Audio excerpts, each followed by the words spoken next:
Здравствуйте, вы смотрите новости «Набережные Челны». Сегодня с вами Фархат Иванов. Краткий обзор нашего выпуска смотрите прямо сейчас. Смертельная авария на М7. В районе поселка ГЭС столкнулись два большегруза. На том же месте в сентябре 2022-го в 58-м комплексе сгорели 7 машин. Через год на том же месте побывала Эльмира Гайнудинова. Остались многомиллионными долгами. Обманутые и пострадавшие от действий финансовой пирамиды могут быть разорены. Татарская лапша, гречка с печенью, чай с ароматными травами, сладости. Волонтеры инициативной группы «Вкус дома» изготавливают сухую еду для военнослужащих. Подробности в сюжете Лейсан Габдрашитовой.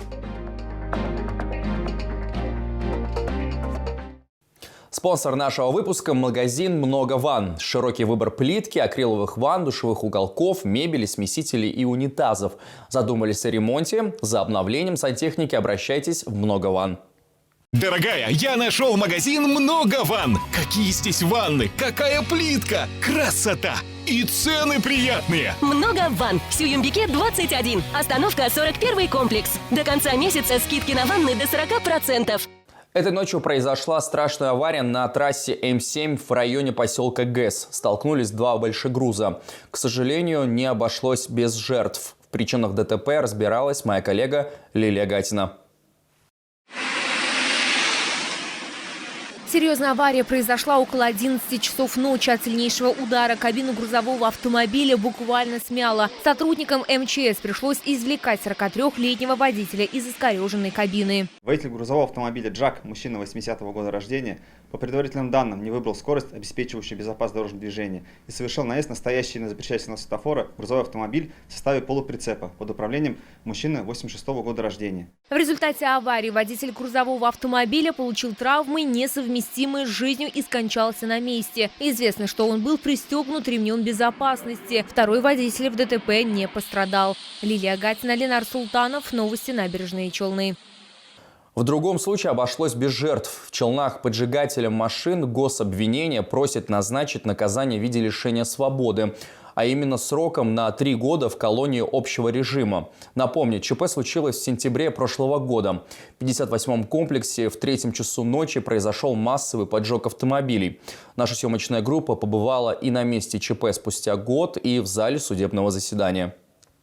По ЧП в 58-м комплексе напоминает этот автомобиль. С момента поджога прошло уже более 1 года, но с тех пор машину так никто и не убрал. И по словам жителей близлежащих домов, этот автомобиль не только портит внешний вид двора, но также и создает определенные неудобства.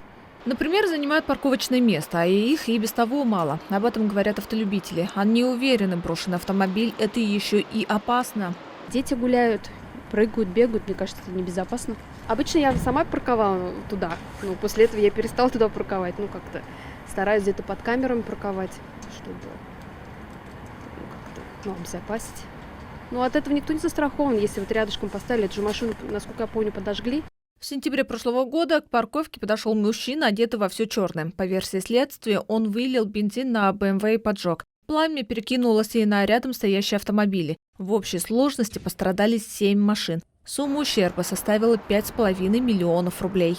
Экспертиза адвоката Куприянова очень сильно разнятся. И разнятся в размере 600 тысяч. 2 эксперта. Как так может быть? 600 тысяч разницы.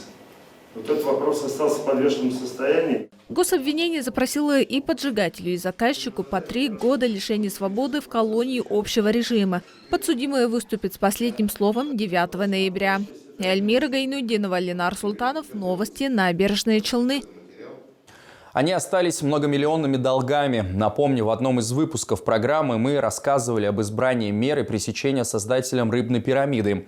Супругов заключили в СИЗО на 1 месяц и 11 дней. А между тем, потерпевшие от их действий бьют тревогу. Скоро надо платить по кредитам, которые они брали для Решетовых. А это миллионы. С пострадавшими встретилась моя коллега Эльмира Гайнудинова. На самом деле у меня платеж большой по кредитам, 230 тысяч. То есть он для меня вообще непосильный. Я сама пенсионер, у меня только пенсия. Она одна воспитывает двоих детей 6 и 12 лет, а сумма кредита 7 миллионов. С Решетовой Елена была знакома 3 года, поэтому и отдала деньги, якобы для расширения рыбного бизнеса. Первое время Решетова исправно все вносила. Затем пропала с радаров. Зато Елена осталась с многомиллионным долгом, и оформить банкротство она не может, рискует лишиться квартиры. На мне записано имущество моих родных. Моей мамы, то есть в результате пострадает моя мама, мои родные, близкие родные пострадают, потому что скольких юристов я не прошла, они все предлагают торги, с торгов выкупать невозможно, потому что нет средств. Заложниками этой ситуации стали многие жители Челнов и других городов республики. По словам потерпевших, они хотели лишь улучшить свое материальное положение. Решетова потом все-таки, зная то, что у нее на счету лежат деньги, после смерти отца у нас все равно у мамы были скопления, и они проехались и эти деньги забрали. Вот. То есть мама им отдала все. И на данный момент, то есть получается, и моим детям наследства никакого не будет. Были сбережения, и у меня была продажа дома до этого. Были некоторые деньги, потом были накопленные деньги. Все накопления я отнесла ей. Там еще, конечно, были кредиты. Я брала 2 кредита. По предварительным подсчетам, денег лишились около 200 человек. Суммы, которые они потеряли, варьируются от 800 тысяч до 84 миллионов рублей. По версии следствия, махинации были проведены с января 2020 по сентябрь 2023 годы. Под предлогом развития своей предпринимательской деятельности, а именно продажи рыбы и строительства загородного клуба, привлекали денежные средства граждан в качестве инвестиций под высокий процент прибыли. Инвестор единовременно получал 15-20% отложенной суммы и от 7 до 10% ежемесячно. По версии следствия, бизнес был убыточным, а проценты выплачивались из денег вновь прибывших вкладчиков. На данный момент написано более 160 заявлений на общую сумму свыше 900 миллионов рублей. Всем, кто еще пострадал от их действий, рекомендуют обратиться в дежурную часть УВД Челнов. Эльмира Гайнудинова, Кирилл Хабзи, новости Набережные Челны. А сейчас впереди короткая реклама, не переключайтесь.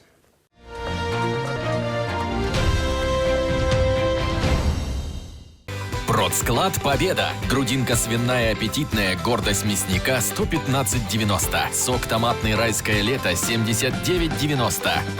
Успей купить куртку или пуховик за полцены. Только в октябре скидки до 50%. Магазин «Сибиряк», проспект Мира, 12А, остановка Медгородок, 9-й комплекс, 12А. Набережно-Челнинский трубный завод «Темпо» активно ведет набор сотрудников на новые участки производства. Оператор линии, стропольщик, слесарь-ремонтник, электрик, контролер ОТК. Подробности по телефону 202 132.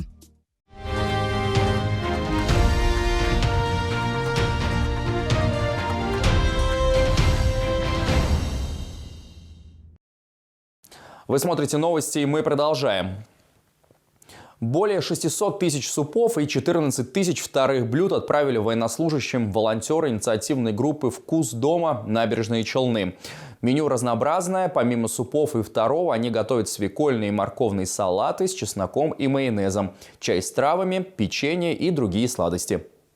Сейчас я буду отваренный и высушенный горох перемалывать. В блендере горох превращается в порошок. Затем Оксана Бекбулатова просеивает его еще и через сито. Сухая каша готова. Осталось добавить другие составляющие блюда – высушенную печень, морковь, лук. Также волонтеры кладут ароматную соль с травами. Такое гороховое пюре заливается в дальнейшем потом 150-200 миллиграмм кипятка, закрыть желательно, настоять. 10 минут и кушать подано. После фасовки блюда обязательно вакуумируются, чтобы сухая еда была защищена от влаги и не повредилась. Часть продукции волонтеры изготавливают вот в таких реторт-пакетах. Сейчас здесь находится второе блюдо – это гречка с котлетой. В течение 8 часов оно консервируется в автоклаве. За счет стерилизации его срок хранения увеличивается до года. Перед употреблением блюдо необходимо бросить в горячую воду. Если нет такой возможности, то можно положить на мотор автомобиля или согреть теплом своего тела. Кушать можно прямо из пакета.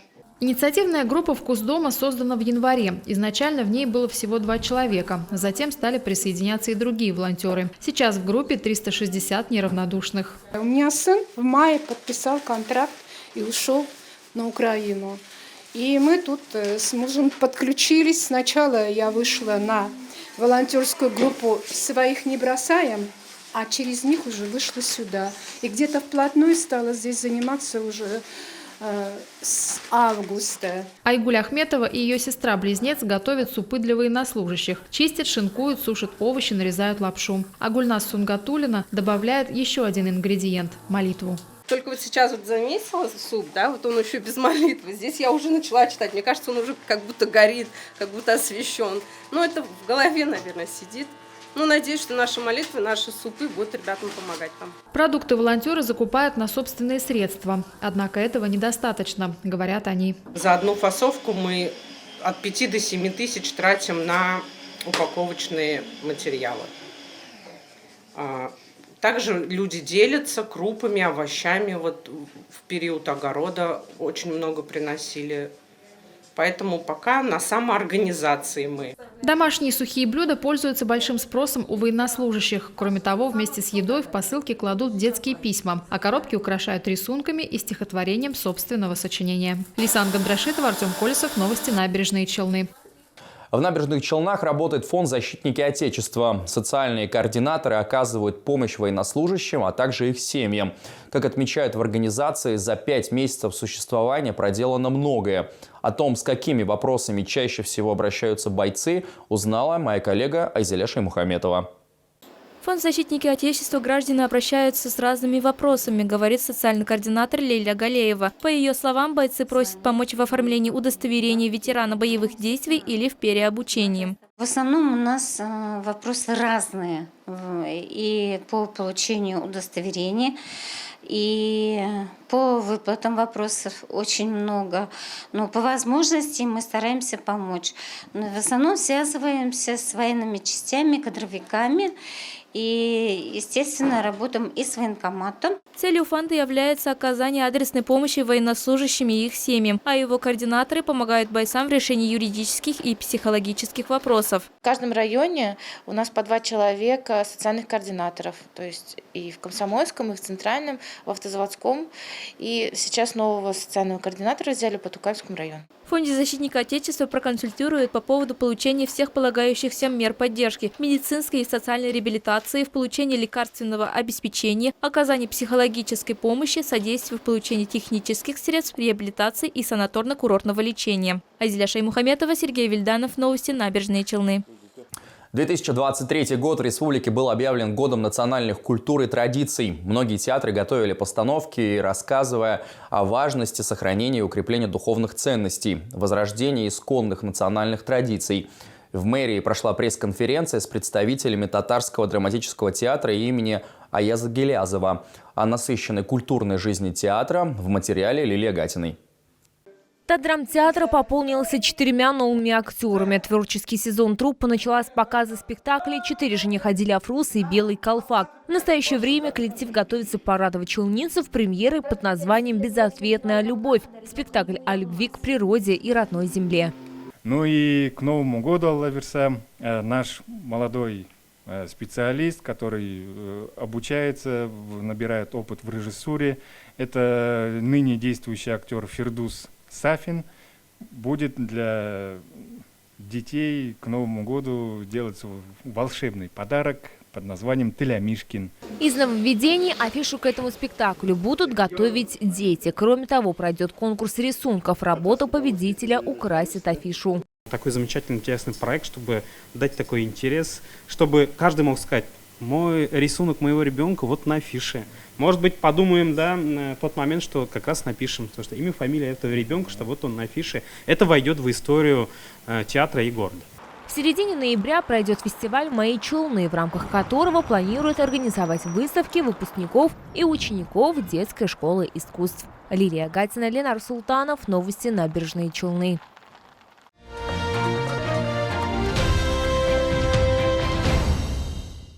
Художники московской студии рисования Draw and Go с 20 по 29 октября провели в Нижнекамске открытые мастер-классы для всех желающих.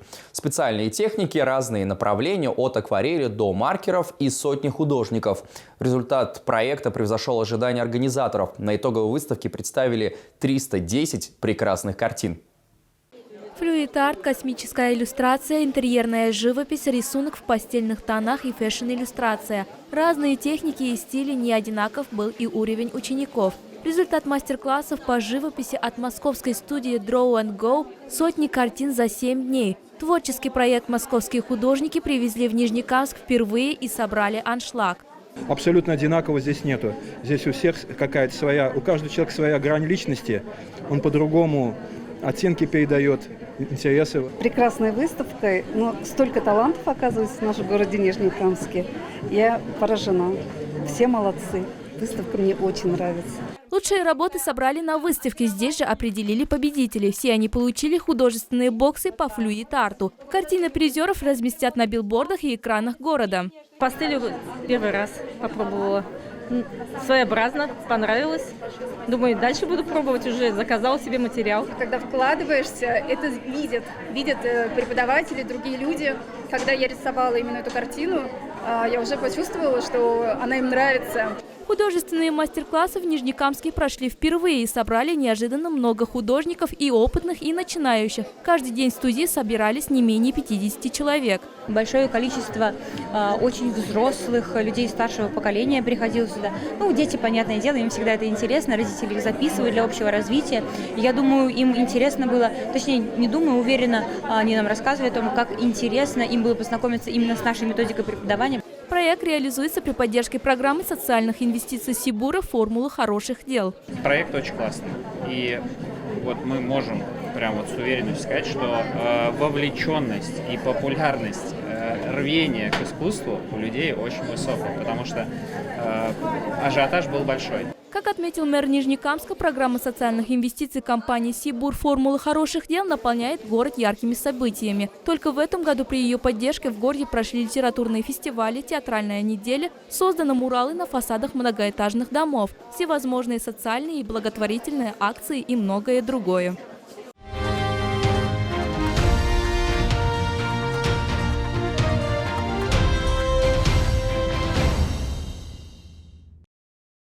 Это все, о чем мы успели рассказать вам сегодня. Далее вас ожидает прогноз погоды. Сразу после него новости на татарском языке, который проведет для вас моя коллега Лилия Гатина. На этом у меня все. До встречи на нашем телеканале.